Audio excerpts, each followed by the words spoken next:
जब कोई व्यक्ति दारू पीने के लिए नोट पकड़ाएगा, जैसे देखिए अभी 50 का नोट में दिखा रहा, 10 का कोई भी ले लीजिए, अभी कोई शराबी है वो नोट को ऐसे हाथ लगाएगा तो यहाँ पर किसकी फोटो होगी? गणेश महाराज जी की। यहाँ पर किसकी होगी? लक्ष्मी जी की। गल कर लग्या गुजरात वाले इलेक्शन दी ते नाल ही गल कर लगे एक बीजेपी का नेता सी जिहड़ा दिल्ली दे विच सरकारी अधिकारी नूं बड़ा अवा तवा बोलिया ते नाल जिहड़ा साडे केजरीवाल साहब आ, मैं इन्हां नूं भी कहना चाहूंगा कि तुसीं भी उन्हां नाल दे तुसीं कहिंदे हुंदे सी धर्मां ते राजनीति हुंदी। अज भगवंत मान जी नूं कहना चाहूंगा, क्या तुसीं कहिंदे सी ना गुजरात जाके कि कोई धर्म की बात करता है, हम तो वोट मांगते हैं और रोजगार की बात करते हैं, स्कूल कॉलेज की बात करते हैं, हॉस्पिटल की बात करते हैं। तो ये आप देखिए हमारे केजरीवाल साहब किस पर बात कर रहे हैं। हमारे केजरीवाल साहब ये कह रहे हैं कि नोटों पर गणेश महाराज जी की फोटो होनी चाहिए। तो हमारे जो केजरीवाल साहब है इन्होंने ये नहीं सोचा कि भाई साहब जब नोटों पर देवी देवताओं की फोटो होगी तो तब हर स्टेट में लड़ाई होगी। जो मैं पंजाबी च कहा लड़ाइयां होनगियां, झगड़े होंगे। याद रखे केजरीवाल साहब ने ये नहीं सोचा कि जब कोई व्यक्ति दारू पीने के लिए नोट पकड़ाएगा, जैसे देखिए अभी 50 का नोट में दिखा रहा, 10 का कोई भी ले लीजिए, अभी कोई शराबी है वो नोट को ऐसे हाथ लगाएगा तो यहाँ पर किसकी फोटो होगी? गणेश महाराज जी की। यहाँ पर किसकी होगी?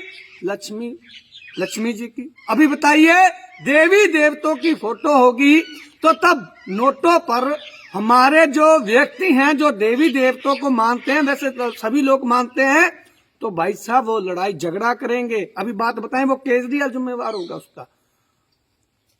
किसी मीट शॉप पर जाएंगे जो मांस मछली का काम करते हैं तो तब भी क्या होगा अभी बताएं। हमारे केजरीवाल साहब जी राजनीति करते हैं, धर्म पर ये भी राजनीति करते हैं। सुनिए आप कैसे कैसे करते हैं। यमुना नदी पर इनका कितनी बार बयान आया है, पुरानी वीडियो उठाकर देखो। मैं आपको बोल रहा हूं लोगों, आप वीडियो देखो जाकर कि यमुना नदी साफ नहीं है, हम साफ कराएंगे। तो अभी जो बीजेपी का नेता है वो दिल्ली में जो क्या बोल रहे थे, काली को मैं भी देखता हूँ वो क्या स्थान का क्या नाम लिखा था, मीडिया ने वो नाम लिखा था कालिंदी कुंज पर। तो ये क्या बोले, अभी देखिए नेताजी क्या बोल रहे हैं सरकारी अधिकारी को, क्या बोले कि अभी अब वो अधिकारी बोल रहे हैं जी अभी देखिए ये केमिकल डालने वाला है। क्यों तेरे सिर पर डाल दूं? क्यों उसके सिर पर क्यों डालेंगे आप भाई बताएं। वो अधिकारी को कह रहे, अफसर को बोल रहे हैं कि 8 साल में अब दिखा है तुझे। तो मैं आपसे कहना चाहता हूं, आपकी सरकार 2014 में आई थी सत्ता में, भारत में केंद्र सरकार में आई थी, तो 19 में फिर से वोटें हुई और 19 में आप फिर इलेक्शन जीते। लगभग आपको 8.5 साल हो गए हैं। तो अभी बताइए वो जो नदी को आप बोल रहे हैं, वो अफसर को बोल रहे हैं कि आप डुबकी लगाएं, तो आप भी साथ में लगाएं उनके डुबकी आप भी साथ में लगाएं। वर्मा जी ये बातें नहीं बोली जाती, अपना दोष किसी और पर मत फेंको। अभी इलेक्शन आए हैं, गुजरात में चोन लड़नी है, इसलिए आप यमुना नदी की बात कर रहे हैं। तो मैं भाई साहब आपसे कहना चाहता हूं कि साढ़े आप ये बोल रहे हैं कि जो लोग हैं आपका फिक्र नहीं। आप बोल रहे थे ना, वो अफसर को बोल रहे थे, तो आपको कौन सा फिक्र है लोगों का? 8.5 साल में बताइए कितनी महंगाई हुई है।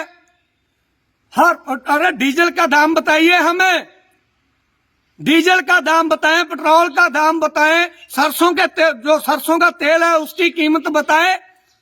जो सरसों का तेल कभी 90 रुपए लीटर होता था, 120 रुपए किलो था, अब आपके सरकार में 250 रुपए मिल रहा है, 225 रुपए तक ये सरसों का तेल हुआ था। तो आप कौन सी बात कर रहे हैं? आप कौन से लोगों की बात कर रहे हैं? आपको कितना लोगों का फिक्र है आप बताएं। 60 रुपए वाला पेट्रोल अब 110 105 मिलता है, आप बताएं आपको कितना फिक्र है लोगों का? क्या बातें कर रहे हैं आप? फिर वो बोले भाई साहब ये, फिर आप अफसर से बोले कि तुम्हारे सिर में डाल दूं ये केमिकल। क्यों भाई, उसके सिर में क्या है बताएं आप। वोटों के लिए काम कर रहे हैं, कोई बात नहीं, पर लोगों का फिक्र कीजिए। जरूरी नहीं है कि जब इलेक्शन आना है तो तभी अपना काम करना है। भाई इलेक्शन आपको लोग 5 साल लिए इसीलिए आपको जिताते हैं, 5 सालों के लिए, कि आप हमारी बात कीजिए। ये भी देखिए मैं क्या सुन रहा हूं, केजरीवाल जी बोल रहे हैं कि हम भारत को बचाएंगे, बीजेपी वाले बोल रहे हैं हम भारत को बचाएंगे। तो अभी बताइए कि भारत को खतरा किससे है, अभी आप बताएं। हमारी जो बीजेपी वाले हैं वो भी तो भारत को बचाना चाहते हैं, हमारे जो केजरीवाल साहब है वो भी अपने देश को बचाना चाहते हैं। तो खतरा किनसे है अभी वो भी बताइए हमें। ये वोटों के लिए काम है सिर्फ आपका, आप वोटों के लिए काम कर रहे हैं। सुनिए आप, मैं आपसे बार बार बोल रहा था कि आप सिर्फ वोटों के लिए जो काम करते हैं वोटों के लिए करते हैं। तो मैं केजरीवाल साहब जी से कहना चाहता हूं कि नोटों पर किसी भी देवी देवताओं की फोटो नहीं होनी चाहिए। आप हिंदू वोट के लिए ऐसा करना चाहते हैं, आप हिंदू वोट के लिए सब कुछ बोलना चाहते हैं। तो देखिए नोट जो होगा, जो करेंसी होगी भारत की, वो शराबी के पास भी होती है और जो मांस मछली का काम करता है उनके पास भी होती है। तो मैं किस जगह जगह पर ऐसी जगह बता दूं। आप देखिए ना कैसे निरादर होगा देवी देवताओं का। तो मैं सभी हिंदू भाइयों से विनती करना चाहता हूं, अगर आप चाहते हैं कि देवी देवताओं की फोटो हो नोटों पर, तो भाई साहब उनकी तस्वीर पर झूठे हाथ लगेंगे। कभी व्यक्ति बाहर होता है अपने गांव से, अपने शहर से, वो बाथरूम जाता है और हाथ धोने के लिए पानी नहीं होता, तो वो नोट, अभी देखिए बार बार बोल रहा हूं आपको, हमारे देवी देवताओं का निरादर होगा। ये जो हमारे केजरीवाल साहब है, ये नोटों पर, और जो बीजेपी वाले हैं वो भी राजनीति कर रहा है, वो नेता कर रहा है, सभी बीजेपी को नहीं बोल रहा मैं। तो केजरीवाल साहब को इसलिए बोल रहा हूं, ये पार्टी के इकलौते हैं, वरदान है आप। तो इनसे कह रहा हूं, क्या फर्क पड़ेगा लोगों के पास। अभी मैं लोगों को कहना चाहता हूं, फायदा ये तब है कि ये हमारी बातें आप उन तक पहुंचाएं कि भाई नोटों पर फोटो नहीं होनी चाहिए, हमारे देवी देवताओं का निरादर होगा।